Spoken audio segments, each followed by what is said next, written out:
Niining panahon nga ang putling ebanghelyo gihagit sa mga hiwi nga pagtulunan.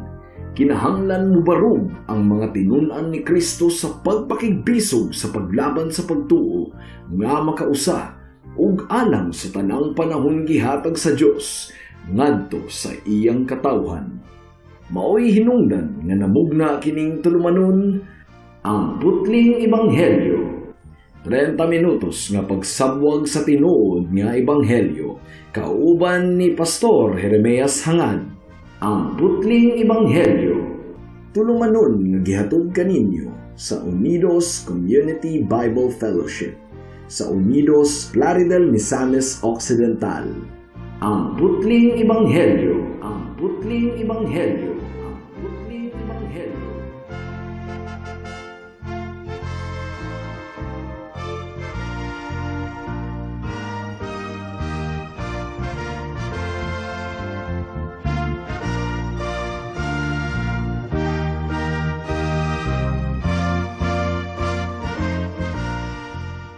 Mayong hapon, Unidos, Plaridel, Calamba, Balyangaw, sa Pangdalaga, Rizal, Lupisayna, ug kutob sa tanang gidala sa Ginoo sa pagpaminaw niining atong programa nga giuluhan og ang putling ebanghelyo.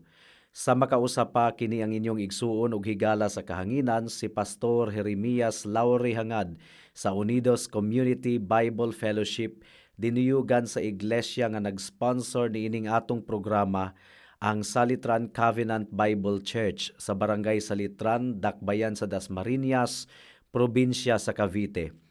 Belated happy birthday sa among lolo nga si Isabelo Lauri Sr. sa New Look, Plaridel, nga nagsaulog sa iyang ika-92 anyos ni adtong July 15. Praise God. Miabot og 92 anyos ang among lolo sa grasya lamang gayud sa atong buhi nga Dios. Ang atong teksto ning takna sa kahaponon mabasa sa Roma Kapitulo 1, versikulo 5 hangtod sa 7. Ang giingon diri, pinaagi ni Kristo na dawat kugikan sa Dios ang katungod sa pagkaapostol, aron tungod ug alang sa iyang ngalan makabig ang tanang katawhan, aron motuo sila og mutuman. Lakip kamo nga anaa sa Roma nga gitawag sa Dios aron maiya ni Hesukristo. Busa gisulatan ko kamong tanan nga taga Roma nga gihigugma o gitawag sa Dios aron mahimong iyang katawhan. Hatagan unta kamo grasya ug kalinaw sa Dios nga atong Amahan ug sa Ginoong Hesukristo. May the Lord bless the reading and hearing of His word. Hapit na usab ang eleksyon, mga kahigalaan, duha na lang katuig. Ug ang mga kandidato mangulitawo na usab sa atong mga kababayan alang sa ilang mga buto. Apan wala ba kamo masayod nga sa kaluwasan sa atong kalag, aduna po'y piniliay nga nahitabo. Apan ang mipili, mga kahigalaan, dili kita, kundili ang Ginoo. Kung sa eleksyon sa atong nasod, mangumpanya ang mga kandidato, aron sila pilion sa mga katawhan, sa atong kaluwasan, walay ingon ni ana tungod kay sa tinuod lang mga kahigalaan, majority sa mga tawo dinhi sa kalibutan, galikay-likay sa Ginoo. Wa gyud intawon mangandoy nga pilion sila sa Ginoo gumikan kay dili man sila ganahan sa Dios. Muduo lamang sila sa Dios kung duna sila'y panginahanglanon, but for the most part, they do not want to have anything to do with God. It's not my language, mga kahigalaan, kundili kang Apostol Pablo sumala sa iyang giingon sa Roma Kapitulo 8, versikulo 7, nga ang unodnon nga tawo nagdumot gayod sa Ginoo, dili muduol sa Ginoo ug dili buot nga mupasakop sa balaod sa atong Ginoo. Ning takna sa kahaponon, I want to direct your attention sa versikulo 5 hangtod sa 7 sa Roma Kapitulo 1 nga nagaingon, pinaagi ni Kristo na dawat kugikan sa Dios ang katungod sa pagkaapostol, aron tungod ug alang sa iyang ngalan makabig ang tanang katawhan aron mutuo sila og mutuman. Lakip kamo nga anaa sa Roma nga gitawag sa Dios aron maiya ni Hesukristo. Busa gisulatan ko kamong tanan nga taga Roma nga gihigugma o gitawag sa Dios aron mahimong iyang katawhan. Hatagan unta kamo grasya ug kalinaw sa Dios nga atong amahan ug sa Ginoong Hesukristo. Kung atong nahinumduman ang bersikulo 1 mga kahigalaan, nakita nato nga si Pablo gitawag sa Dios alang sa pagkaapostol, gigahin sa Ginoo ngadto sa ebanghelyo sa atong Dios. And I pointed out during that broadcast that this was a vocational call. Espesyal nga tawag ni Pablo aron mahimo siyang apostol. Dili kadto tawag alang sa kaluwasan. Of course, sa wala pa gitawag si Pablo ingon nga apostol, gitawag na siya sa Ginoong daan aron maluwas, aron mahimong balaan. Called to be saints. Mao kini ang giingon sa Biblia. And this refers to all Christians. Tungod kay ang tanang mga magtutuo sa atong Ginoong Hesukristo, gitawag niya, giluwas niya, aron mahimong balaan. We are set apart unto God. Mo kini giingon sa Biblia. We are consecrated unto His use. Gilain kita sa Dios, gikan sa kalibutan, aron magkinabuhing balaan sa iyang atubangan. Matud pa sa ikaduhang Korinto, Kapitulo 6, versikulo 17 hangtod sa 18, ang giingon diri, busa ang Ginoo nag-ingon, bulagi sila og paglain gikan kanila, ayaw kamo paghikap sa hugaw ug dawaton ko kamo. Ako mahimong inyong amahan ug kamo mahimong akong mga anak, nag-ingon ang Ginoo nga labing gamhanan. So ning takna sa kahaponon mga kahigalaan, I want to examine what it means to be called unto salvation. Unsa man gyud ang buot ipasabot sa kining giingon sa Biblia nga gitawag kita sa Dios ngadto sa kaluwasan. So kinahanglang mahibaw-an nato ang kalainan tali sa general call ug particular call. Usbon ko mga kahigalaan, what is the difference between general call and particular call? Unsa ang kalainan sa general nga pagtawag sa Dios ug partikularmente nga pagtawag sa Dios? Well, in a general sense, mga kaigsuunan, ang tanang mga tawo gitawag ngadto sa kaluwasan. Tungod kay ang ebanghelyo gitanyag man sa tanang mga tawo. Wa man giingon sa Biblia nga ang mga Amerikano ra mo iwalihi, ang mga Tagalog ra ang walihi, ang mga Bisaya lang ang walihi. No. Ang giingon sa Biblia, preach the gospel to all nations. Isangyaw ang ebanghelyo sa tanang mga katawhan. We often refer to this as God's free offer of grace. Mo kini ang libre nga tanyag sa Dios sa iyang grasya. O kini nga libre nga tanyag sa Dios nga iyang gisugo nga ipamantala sa tanang mga katawhan, tininuuray gayud kini nga tanyag sa atong Ginoo. Matud pa sa Roma Kapitulo 10, versikulo 13, sumala sa kasulatan ang tanan nga magsangpit sa ngalan sa Ginoo maluwas. So walay bisag usa mga kaigsuunan nga tininud-anay gayud nga midangup kang Kristo nga gibalibara niya. So this is how the grace of God works. Gidescribe ni Jesus ang general call to salvation sa sumbingay niya nga nagalarawan sa iyang imbitasyon sa tanang mga katawhan nga mutambong sa kasal. Matud pa sa Mateo Kapitulo 22, versikulo 1 hangtod sa 14. Ang imbitasyon sa Ginoo, gitanyag niya una ngadto sa mga Hudiyo, apan mibalibad sila sa pagtambong. Ug kadtong gipakita sa mga Hudiyo nga response, nag-demonstrate lamang kadto sa kasagara nga pagtagad sa mga katawhan sa panawagan sa ebanghelyo sa atong Ginoong Hesukristo. Paminawan ninyo ang Mateo Kapitulo 22, versikulo 5 hangtod sa 6. Ang giingon diri, apan wala magtagad ang mga dinapit ug nagpadayon sila sa ilang mga bulohaton. Ang usa miadto sa iyang uma, ang usa sa iyang patigayon, Ang uban usab mibira sa mga sulugoon o gibunalan o gipatay sila. Matikdi mga kaigsuunan ang attitude sa Ginoo sa mga tawo nga mibalibad sa ebanghelyo. Paminawan ninyo ang bersikulo 7. Tungod niini nasuko pag-ayo ang hari, busa gipadala niya ang iyang mga sundalo o gipamatay kadtong mga nagpatay sa iyang mga sulugoon o gisunog ang ilang syudad. So tungod kay ang tanyag sa ebanghelyo gibalibaran man sa mga Hudiyo, wala man nila tagda, gitanyag kini sa tanang katawhan sa tibuok kalibutan. Mo kini ang giingon sa Mateo kapitulo 22 bersikulo 9, sumpay sa maong sumbingay. Busa pangadto kamo sa kadalanan ug dapita sa kumbira ang tanan nga inyong matagbuan. So alang sa tanang mga katawhan sa tibuok kalibutan, gitanyag na ang ebanghelyo.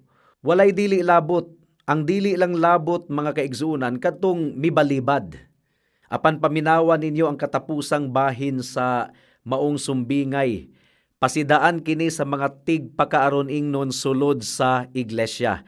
Matthew chapter 22 verse 11. Katapusang bahin sa maong sumbingay, paminawan ninyo. Unya misulod ang hari aron pagtan-aw sa mga dinapit ug nakita niya ang usa ka tawo nga wala magsulob og bisti nga angay sa kasal. Gipangutana siya sa hari, "Higala, giunsa man nimo pagsulod dinhi nga wala ka man magsulob og bisti nga angay sa kasal?" Apan wala makatingog ang tawo. Unya miingon ang hari sa iyang mga sulugoon, "Gapusa ninyo ang iyang mga kamot ug tiil ug ilabay siya ngadto sa kangitngit sa gawas. Didto maghilak siya ug magkagot ang iyang mga ngipon." Ang tawag sa ebanghelyo mga kahigalaan, gitanyag kini alang sa tanang mga katawhan. Apan adunay mga mitubag sa tawag sa ebanghelyo, gumikan kay buot lang nilang maluwas gikan sa silot sa impyerno.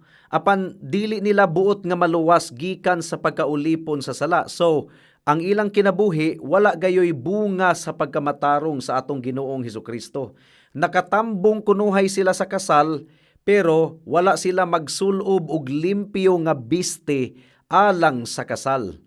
Matod pa ni Matthew Henry, ang buot ipasabot sa giingon sa hari ni adtong tawo nga nakasulod sa kumbira pero wala nagsulob og biste sa kasal, giunsa nimo pagsulod diri sa kumbira nga walay pagpaubos og pagkabalaan? Kinsay nagpalingkod kanimo uban sa mga niluwas? Samtang nagpabilin gihapong masinahon ug hangol ang imong kasing-kasing. Giunsa nimo pagsulod dinhi? Dili pinaagi sa pultahan, kundili sa pamaagi sa usa ka kawatan ug tulisan. Mao nga ang katapusang bersikulo sa maong sumbingay, Matthew 22:14, ug gitapos ni Jesus ang sumbingay sa pag-ingon, "Kay daghan ang gidapit, apan diutay ra ang gipili." So mo kadto ang general call. Apan tan-aw nato karon kining gitawag og particular call or partikularmente nga pagtawag sa Dios ngadto sa kaluwasan. Ang pagpili sa Ginoo sa iyang mga pagaluwason nakabase kini sa eternal covenant niya. Kung atong pagahisgutan ang kaluwasan mga kaigsuunan, kinahanglang hinumduman nato nga nakabase kini sa eternal covenant of redemption sa atong Ginoo. Sa wala pa matukod ang kalibutan, gitakda na sa Ginoo or gipili na sa Ginoo ang tanan nga iyang pagaluwason.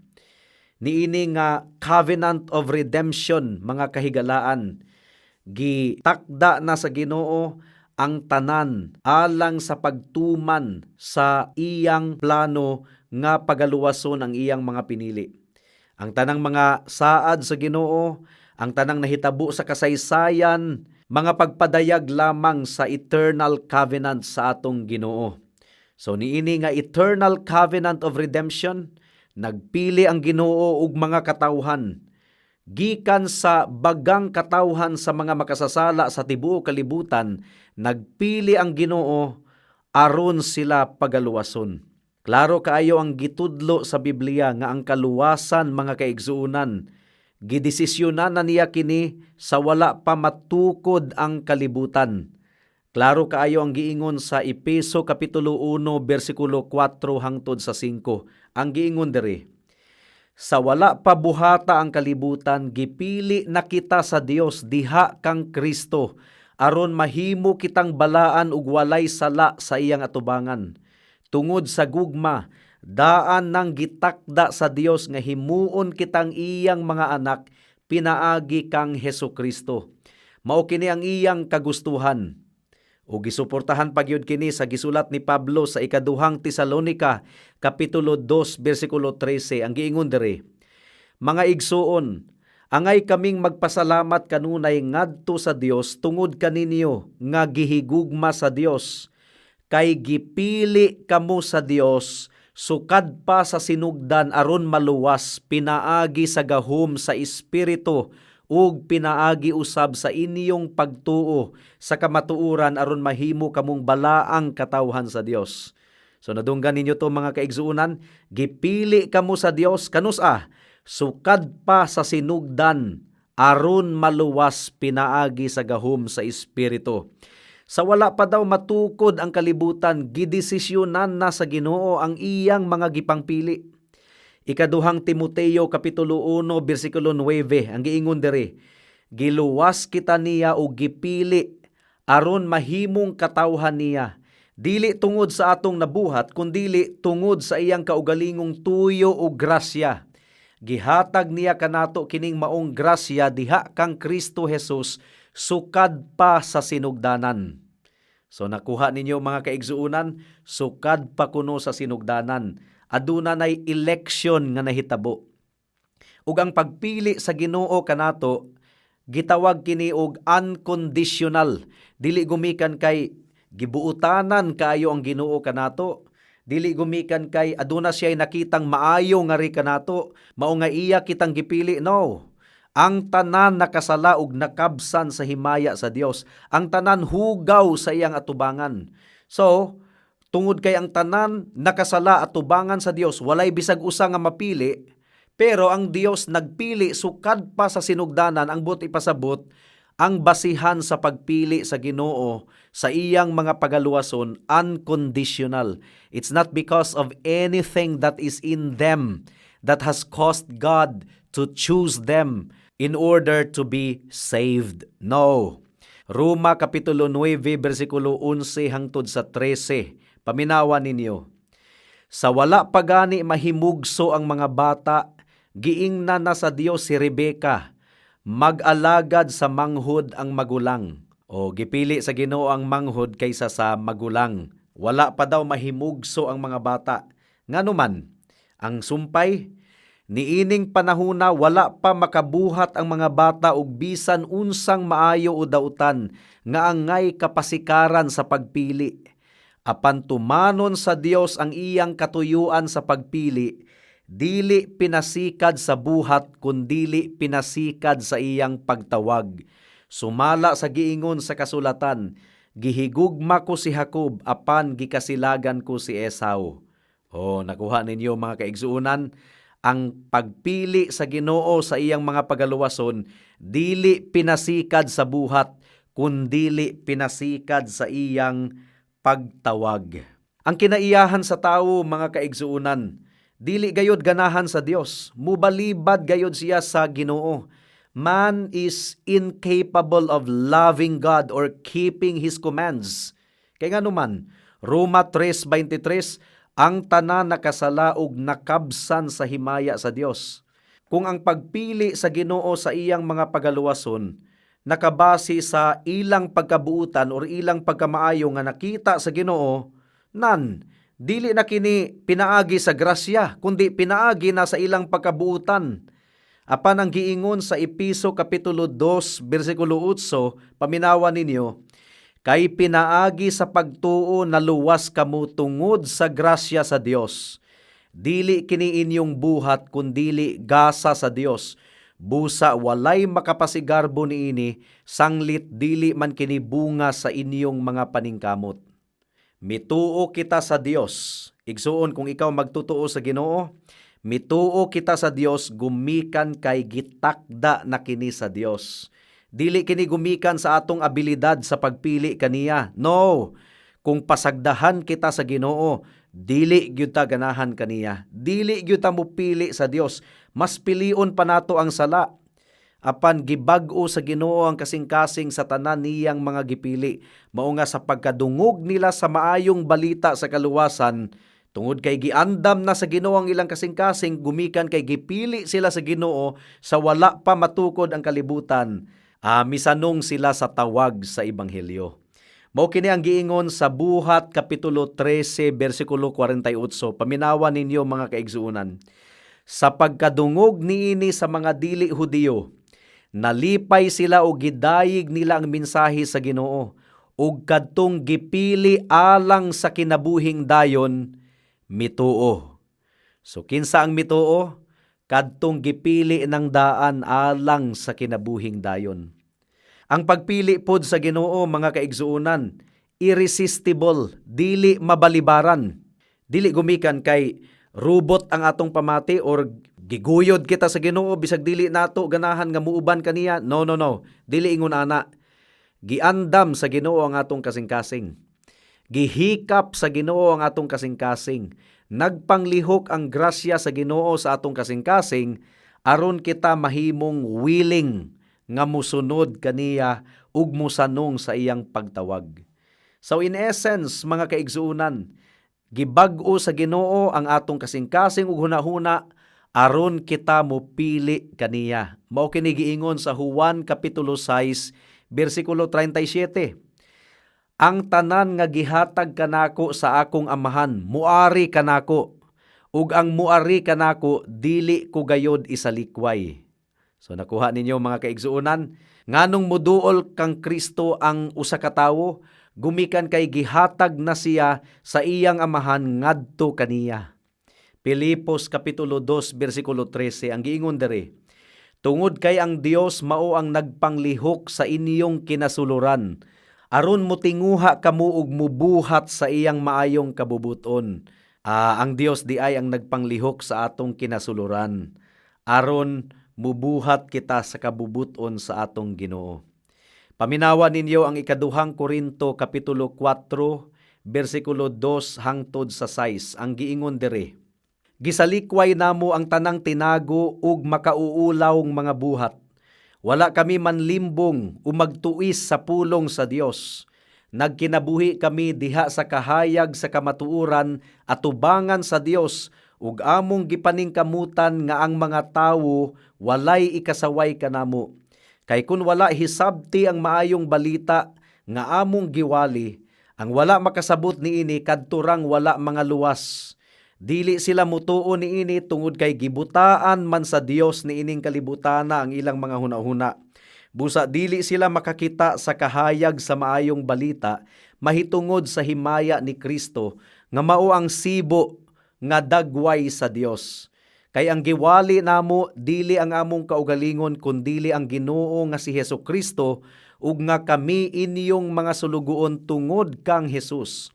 Ang Dios nga miingon gikan sa kangitngit mudanag ang kahayag. Mao ang Dios nga nagpadanag sa iyang kahayag sulod sa atong kasing-kasing aron paghatag kanato sa kahibalo mahitungod sa himaya sa Dios nga nagdanag diha sa nawong ni Kristo. So matod pa ni Pablo, matinud-anon kaayo niyang giwali ang ebanghelyo. Giwali niya ang ebanghelyo nga walay paglipod-lipod. Gisulti niya sa mga tawo nga kinahanglan silang maghinulsol ug mudangop kang Kristo. Apan matod pa ni Pablo, majority kuno sa mga katawhan dili kuno musanong sa pagtawag sa ebanghelyo. Ngano man, gumikan kay ang giingon sa bersikulo 3 ug bersikulo 4, ang problema gibutaan sila ni Satanas. Nganong mi-reject sila sa tawag sa ebanghelyo, gumikan kay si Satanas nagpanglihok sa ilang kasing-kasing aron dili gayud sila ganahan sa Dios, aron mopadayon sila og balibad sa ebanghelyo. Pero kini nga konspirasi ni Satanas ug sa mga makasasala, wala makapatandog kang Pablo. Giwali gihapon niya ang susamang wali nga ang tawo maghinulsol sa ilang mga sala, mutalikod sa sala, ug mudangop kang Kristo. Ug nagtuo ko nga ang tanang mga matinud-anon nga magwali gayod sa paghinulsol sa sala ug pagdangop kang Kristo diha sa pagtuo ug pagsalig alang sa ilang kaluwasan. Ang giingon diri sa bersikulo 5, kay ang giwali namo dili ang among kaugalingon, kundili ang Ginoo nga si Hesukristo ug nga kami inyong mga sulugoon tungod kang Hesus. Usa ka ilhanan sa tinuod nga magwawali, mao nga dili ang iyang kaugalingon ang iyang gibayaw, kundili ang atong Ginoong Hesukristo lamang. Ug nakita po nato ang kining gitawag og glorious effectual call of God that leads to salvation.